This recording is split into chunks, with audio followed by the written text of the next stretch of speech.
جناب مدنی کریم صلی اللہ تعالی علیہ وسلم تشریف لے جا رہے ہیں، راستے میں کچھ بچوں کو کھیلتے ہوئے آپ نے دیکھ لیا،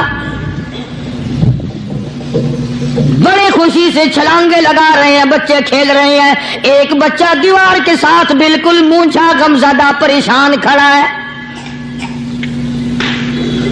حضور کریم صلی اللہ تعالی علیہ وسلم کی نگاہ مبارک اس بچے پہ پڑ گئی، آپ نے قریب تشریف لا کر اس سے پوچھا، او بچے، سارے بچے کھیل رہے ہیں، تو کیوں نہیں کھیلتا؟ کہنے لگا میرا کھلانے والا دنیا سے چلا گیا۔ آج قاری حنیف ملتانی رحمت اللہ علیہ بیان فرمائیں گے، جس کا ٹاپک اور عنوان ہے اللہ ناراض ہے کیسے پتہ چلے۔ بہت ہی پیارا اور دل کو رلا دینے والا بیان ہے، آئیے مل کر اس بیان کو توجہ سے سنتے ہیں۔ ہر وقت پریشان رہتا ہوں، لوگوں کے دروازوں پہ چوکٹوں پہ دھکے کھاتا ہوں۔ حدیث میں آتا ہے، ارشاد ہے مدنی کریم صلی اللہ علیہ وسلم کا کہ بعض لوگ اللہ کی زمین پہ چلتے ہیں، بعض لوگ اللہ کی زمین پہ چلتے ہیں اور زمین اللہ سے یہ اجازت مانگتی ہے، پروردگار اگر اجازت ہو میں اس کو نگل جاؤں، میں نہیں چاہتی کہ اس کے منحوس قدم مجھ پہ پڑتے رہیں، اجازت ملے میں اس کو لقمہ بنا کر کے نگل جاؤں، اس کو زمین کی تہ میں لے آؤں۔ اور ایک اور ارشاد ہے حضور کریم صلی اللہ علیہ وسلم کا، یوں فرمایا کہ جب قوم کے اندر تین چیزیں ہو جائیں، جب کسی قوم میں تین عادتیں، تین خصلتیں، تین برائیاں پیدا ہو جائیں تو سرکار مدینہ صلی اللہ علیہ وسلم نے فرمایا وہ قوم پھر زمین کے اوپر بسنے کے لائق نہیں رہتی، اس قوم کو زمین کے اندر غرق ہو جانا چاہیے۔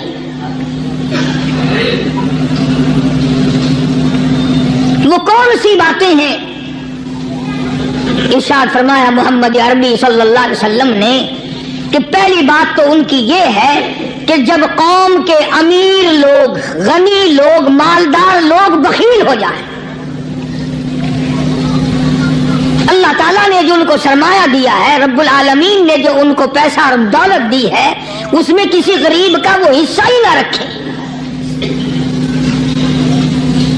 چنانچہ آج آپ دیکھ لیں، فالتو لاکھوں روپیہ لگ جائے گا،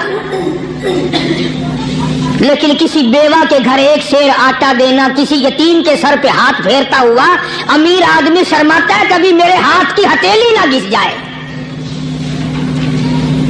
حالانکہ ارشاد فرمایا مدنی کریم صلی اللہ تعالی علیہ وسلم نے بعد وقت ایسا قبولیت کا ہوتا ہے جو آدمی یتیم کے سر پہ ہاتھ پھیر دے محبت کے ساتھ، یہ بچہ یتیم ہے، اس کا لاڈ اجڑ گیا، اس کا مان اجڑ گیا، اس کا ابا رخصت ہو گیا، اس کو گود میں بٹھا کر پوچھنے والا چلا گیا، بیٹا تو کیا چیز کھاوے گا؟ حضور کریم صلی اللہ تعالی علیہ وسلم نے فرمایا جب یتیم کے سر پہ آدمی محبت کے ساتھ، شفقت کے ساتھ ہاتھ پھیرتا ہے، اللہ پاک یوں فرماتا ہے مجھے اپنی کبریائی کی قسم جتنے بال اس کے ہاتھ کے نیچے آ جاتے ہیں اتنی نیکیاں ہاتھ پھیرنے والے کے نام اعمال میں لکھ دی جاتی ہے۔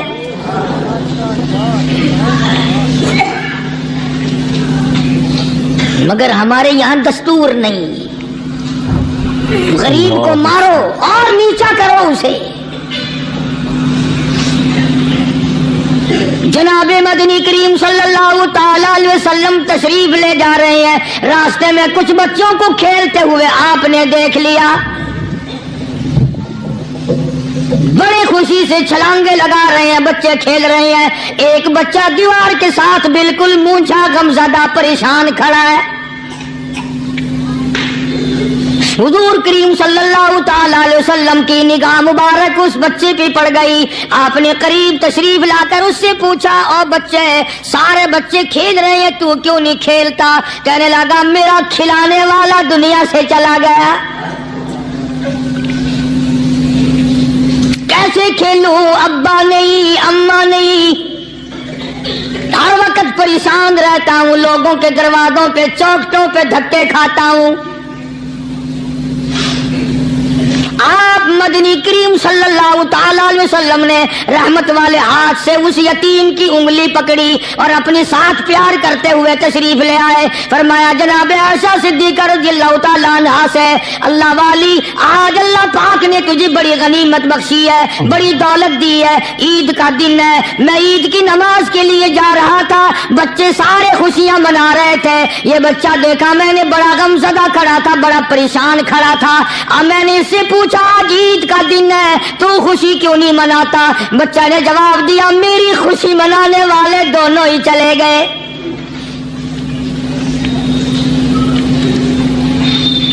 آج اللہ نے یہ موقع بخشا ہے, اسے نہلا دھلا, اس کو نئے کپڑے پہنا. معصوم بچے کے سر پہ ہاتھ پھیرتے ہوئے فرمایا بیٹا گھبرانا, یہ عائشہ صدیقہ تیری اماں ہے, میں محمد الرسول اللہ آج سے تیرا ابا بن گیا ہوں.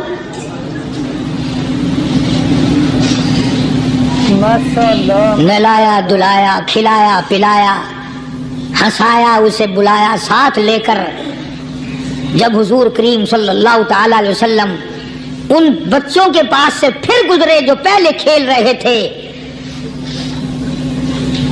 اس زمانے کے تو بچے بھی سمجھدار تھے, آج تو چٹی داڑھی والوں کو سمجھ نہیں ہے.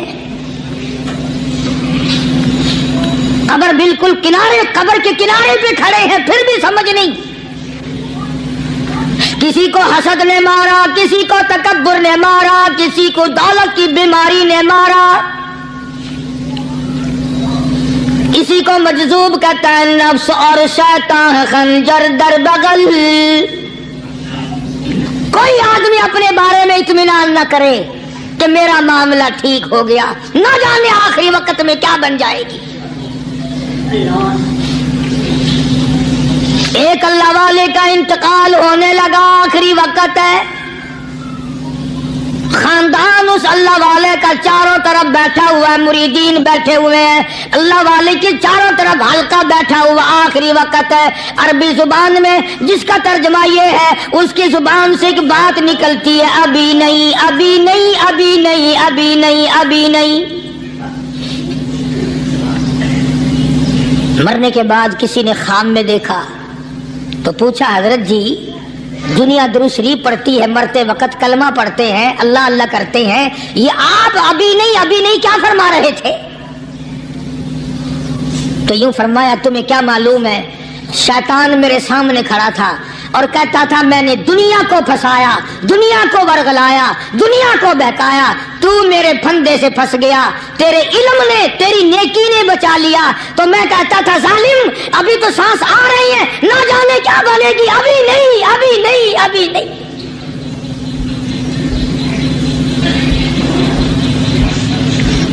اسی کو مجذوب کہتا ہے کیا معلوم کیا بن جائے گا, کس حال میں دم نکلے گا, رات کو کیا ہو جائے گا, دن کو کیا بن جائے گا. فرمایا نفس اور شیطان ہے خنجر در بغل, نفس اور شیطان ہے خنجر در بغل, وار ہونے کو ہے اے غافل سنبھل. آیا دشمن کا وار. 4 نمازیں پڑھی, باقی ساری دنیا کافر نظر آنے لگ جاتی ہے. میں نمازی ہوں, یہ سارے بے ایمان پھرتے ہیں. شیطان پیدا کرتا ہے یہ چیزیں. اگر اللہ نام پہ تھوڑی سی کبھی خیرات کر دی تو بہانے لوگوں کے سامنے ذکر ہو رہا ہے, اجی آج کل تو ہمارے کاروبار نہیں, ورنہ انشاءاللہ فلاں مسجد جو ہے نا یہ ہم نے بنائی تھی. بہانے بتانا. اسی لیے مجذوب کہتا ہے گھبرایا نہ کر اور اپنے آپ کو اطمینان نہ دلایا کر. کہتا نفس اور شیطان ہے خنجر در بغل, وار ہونے کو ہے اے غافل سنبھل. چلا شیطان کا خنجر, چلا شیطان کا خنجر, لگایا اس نے دو, لگایا اس نے دو. لوگوں کا خیال یہ ہے کہ شیطان صرف وہ, شیطان کے بہکائی میں وہ آدمی آتا ہے جو کسی کو قتل کر دے. لوگوں کے نزدیک صرف زنا کرنا گناہ ہے, قتل کرنا گناہ ہے, چوری کرنا گناہ ہے, ڈاکہ مارنا گناہ ہے, اور چوتھی چیز گناہ ہی کوئی نہیں. حضرت عثمان غنی ذی النورین رضی اللہ تعالی عنہ کی مبارک مجلس ہے. صحابہ کرام کا دور ہے، نبی کا دوہرا داماد، مجلس ہے عثمان ذی النورین کی. ایک آدمی مجلس میں آ کے بیٹھا، حضرت عثمان کی مجلس میں ایک آدمی آ کے بیٹھا تو حضرت عثمان فرماتے ہیں، توجہ، حضرت عثمان فرماتے ہیں، یوں نہیں فرمایا کہ تو نے ایسا کیا ہے، اسے ذلیل نہیں کیا، بلکہ یوں فرمایا لوگوں کو شرم نہیں آتی، لوگ آنکھ کا زنا کر کے میری مجلس میں آ کے بیٹھتے ہیں، لوگ آنکھ کا گناہ کر کے میری مجلس میں آ کے بیٹھتے ہیں. تو دور تھا نا صحابہ کرام کا، فوراً چوٹ کی کسی نے کہ نبی کے بعد وحی آنی شروع ہو گئی. یعنی آپ کو کیسے پتا چل گیا کہ کوئی آدمی غلط نگاہ ڈال کے آیا؟ اس کی رستے میں نظر کہیں غلط پڑی تھی آنے والے کی، آپ کو کیسے پتا چلا؟ یعنی بات کرنے والے کو بھی دیکھو اور پھر چوٹ کرنے والے کو بھی دیکھو. تو حضرت عثمان رضی اللہ تعالیٰ عنہ نے فرمایا، بھائی پاک مجلس میں اگر ایک تولا بھی کوئی پخانہ لے کر آ جائے تو بدبو تو آ ہی جائے گی نا. صحابہ کی پاک مجلس میں اگر کوئی آنکھ کا زنا بھی کر کے آیا، فرمایا مجلس کے اندر بدبو پھیل گئی. تو اللہ والوں کی مجلس ہے اور اللہ والوں کی رفاقت ایک بہت بڑی چیز تھی، کبھی لوگ حاصل کیا کرتے تھے. اب تو ہر آدمی پیر ہے، ہر آدمی لیڈر ہے، ہر آدمی چودھری ہے، ہر آدمی بڑا بنا ہوا ہے، چھوٹا ہم میں کوئی ہے ہی نہیں.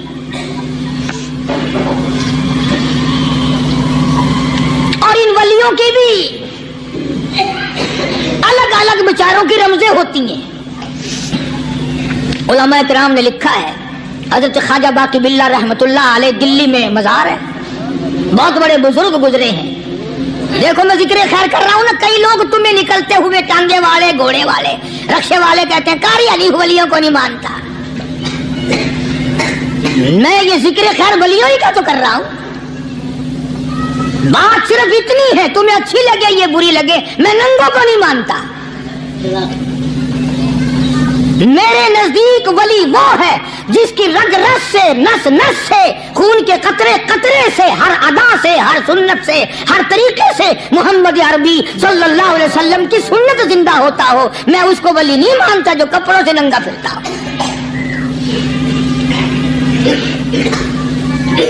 خواجہ باقی باللہ رحمت اللہ علیہ کو بھٹیارے نے دیکھا، ایک تباہی تندور والا. حضرت خواجہ صاحب کو دیکھا کہ جامع مسجد دلی کے پیڑیوں پہ، سیڑھی پہ کبھی چڑھتے ہیں، کبھی اترتے ہیں، کبھی چڑھتے ہیں، کبھی اترتے ہیں، پریشانی کا عالم. تو تباہی تو ضرور تھا، بٹیارہ تو تھا، مگر تھا تو دلی کا. وہ سمجھ گیا کہ حضرت کو کوئی پریشانی ہے، پہنچا اور جا کے کہنے لگا، حضرت کیا بات ہے، آج رات کافی گزر گئی ہے، آرام فرماؤ، کبھی چڑھتے ہو کبھی اترتے ہو، پریشانی کیا پریشانی ہے؟ فرمایا 4 مہمان ہیں، کھانا کھلانا ہے، میرے پلے کچھ نہیں. اندازہ لگاؤ، ابھی ابھی ولی یہ کہہ رہا کہ میرے پلے دھیلا دمڑی کچھ نہیں، 4 مہمان ہیں، شرمندہ ہوں ان کو کھانا کھلانے کے لیے. تو وہ کہنے لگا، حضرت یہ کون سی فکر کی بات ہے، میں بھی لاتا ہوں. وہ کھانا لایا اور حضرت کے مہمانوں کو کھانا کھلایا. کھانا کھا لیا، فارغ ہو گئے. دیکھو ولی کی بات، ابھی تو کہتا تھا کہ روٹی نہیں ہے، اور ابھی ابھی وہی ولی کہتا ہے بٹیارے کا ہاتھ پکڑ کے، مانگ کیا مانگتا ہے، مانگ کیا مانگتا ہے. اب تیرے جیسا اگر وہاں ہوتا تو کہتا کہ جی کوئی گورنری سرمنری دلاؤ، اسمبلی کی ممبری دلاؤ. کوئی تھوڑے علاقے کا ڈھیر سیاح ہوئے تو آخیا کہ جی میں کو بئی پر نہ دو، پہلی پرانی تھی گئی ہے ہوں، میں کو کوئی نوی لاوی چپر نہ ہو. یہ شے منگنی ہے اور کیا منگیا. خواجہ باقی باللہ رحمت اللہ علیہ بٹیارے کا ہاتھ پکڑے کھڑے ہیں، فرمانے لگے مانگ کیا مانگتا ہے. وہ تباہی بھی دلی کا تھا نا، کہنے لگا حضرت بس اللہ کا دیا سب کچھ ہے، بس آپ رہنے دیں۔ فرمایا نہیں نہیں، مانگ کیا مانگتا ہے؟ اس نے کہا حضرت پھر اگر دینے پہ ہی آئے ہو نا، اور اگر اتنا ہی دریائے کرم جوش میں ہے اور آپ دینے کا جذبہ لیے ہوئے ہیں، پھر مجھے اپنے جیسا بنا دو، اپنے جیسا بنا دو۔ کیا مانگا ہے؟ مجھے اپنے جیسا بنا دو۔ فرمایا نہیں برداشت کر سکے گا۔ کہنے لگا پھر پوچھتے کیوں ہو کیا مانگتا ہے؟ جب دینا ہی کچھ نہیں تو پوچھتے کیوں ہو؟ اگر دینے پہ آئے ہو اپنے جیسا بنا دو۔ یوں لکھا ہے کہ خواجہ باقی باللہ نے اس بٹیارے کو اپنے سینے سے لگا کر کے تھوڑا سا دبایا تھا، پٹاخ کر کے روح نکل گئی بٹیارے کی۔ بلا جو تجلیات خدا بندی بتدریج آہستہ آہستہ سینے میں آئے تھے، ان کا کرنٹ وہ یکدم برداشت کیسے کرتا؟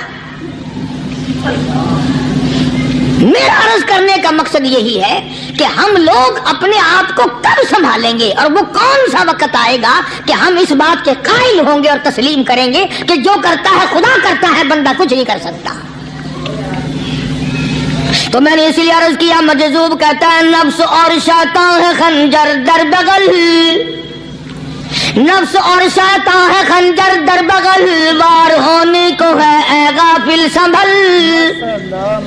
کبھی 4 دن بیٹھ کے اللہ اللہ کر لی، تسبیح پھیر لی، تو دوسروں کو یہ تو دنیا کے دھندے میں پھنسے ہوئے ہیں، میں بہت بڑا ولی ہوں، میں بہت بڑا ابدال ہوں، مجھ سے بڑا تو کوئی نیک ہے ہی نہیں۔ یہ بہت بڑی مار ہے شیطان کی۔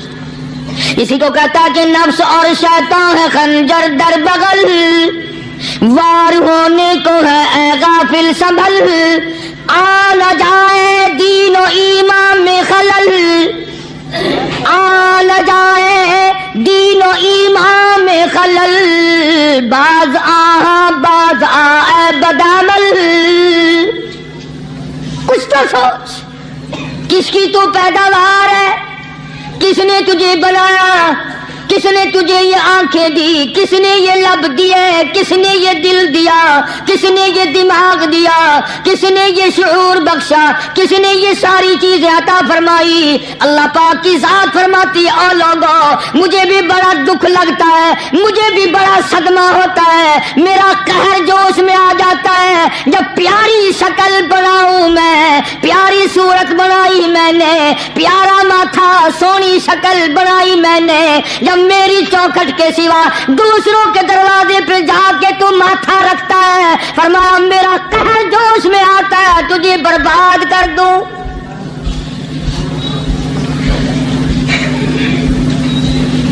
سب کچھ میں نے دیا، سب کچھ میں نے بخشا، اور پھر بھی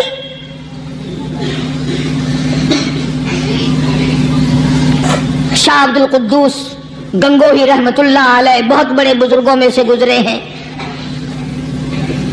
بہت بڑے اللہ والے تھے۔ ایک راستے سے گزر رہے ہیں، مریدین ساتھ ہیں،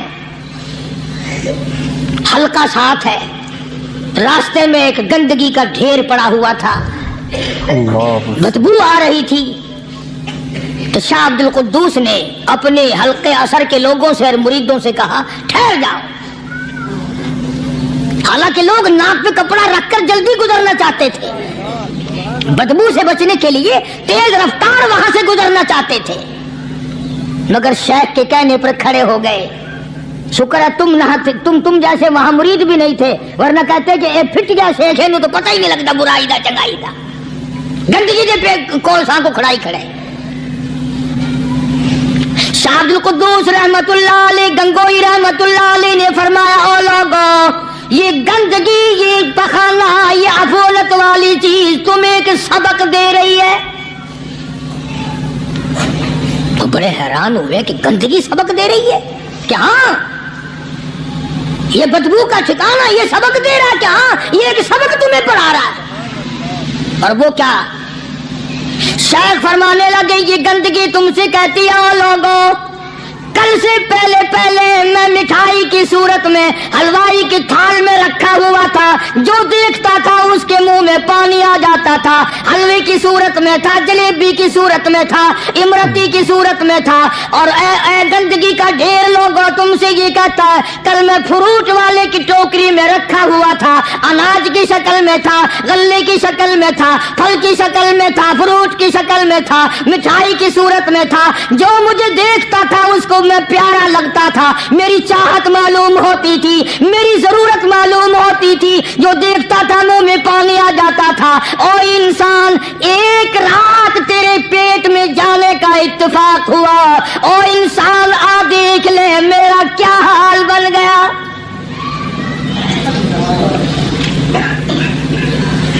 ایک رات تیری صحبت میں رہا ہوں، ایک رات تیرے اندر ٹھہرنے کا اتفاق ہوا، دیکھ میرا کیا حال بن گیا۔ ہر شخص مجھ سے نفرت کرتا ہے، مجھ سے بدبو کی وجہ سے نفرت کرتا ہے، ناک پہ کپڑا رکھتا ہے، میرا کیا حال بن گیا۔ اور بندے، تجھے 40 50 60 سال گزر گئے، تو نے اپنے اندر خوشبو پیدا کرنے کی کوشش نہ کی، تیرا کیا حال بنے گا۔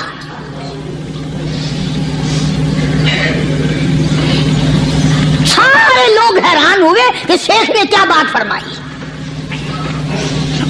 حضرت شبلی رحمت اللہ علیہ بہت بڑے بزرگان دین میں سے گزرے ہیں، اپنے ساتھیوں مریدوں کے ساتھ چل رہے ہیں، چلتے چلتے کہ جیل خانے کے آگے سے گزرے، وہاں کسی ڈاکو کی لاش لٹکی ہوئی تھی، ایسی لاش کے جس کے دونوں پیر نہیں، دونوں ہاتھ نہیں، گردن نہیں، ایسی لاش لٹکی ہوئی ہے، اس کے دونوں پیر بھی نہیں، دونوں ہاتھ بھی نہیں، سر بھی نہیں۔ تو حضرت شبلی رحمت اللہ علیہ نے جا کر اس لاش کو، جس کے پیر ہاتھ نہ تھے، گردن نہ تھی، بوسا دیا، چوما اسے۔ تو سارے مرید کہنے لگے حضرت جی یہ کسی ولی کی لاش تو ہے نہیں، یہ تو سراسر نظر آتی ہے کسی بدماش کی ہے، ہاتھ بھی کٹ گئے، پیر بھی کٹ گئے، گردن کٹا بیٹھا۔ تو حضرت شبلی رحمت اللہ علیہ فرمانے لگے کہ میں نے اس کو بوسا اس لیے دیا کہ اس نے مجھے ایک سبق دیا ہے، اس لاش نے مجھے ایک سبق دیا، اور وہ یہ کہ وہ اسلام کا زمانہ تھا کہ اس نے ایک دفعہ چوری کی، ایک ہاتھ کٹ گیا، پھر چوری کی، دوسرا ہاتھ کٹ گیا، پھر چوری کی، ایک پیر کٹ گیا، پھر چوری کی، دوسرا پیر کٹ گیا، پھر چوری کی، گردن کٹا دی۔ اس نے مجھے یہ سبق دیا، شبلی مجھے چوری سے پیار تھا، سارا کچھ کٹا بیٹھا مگر بعد نہ آیا، تجھے تیرے رب سے پیار ہے، قیمہ بنوا لینا مگر چھوڑنا نہیں۔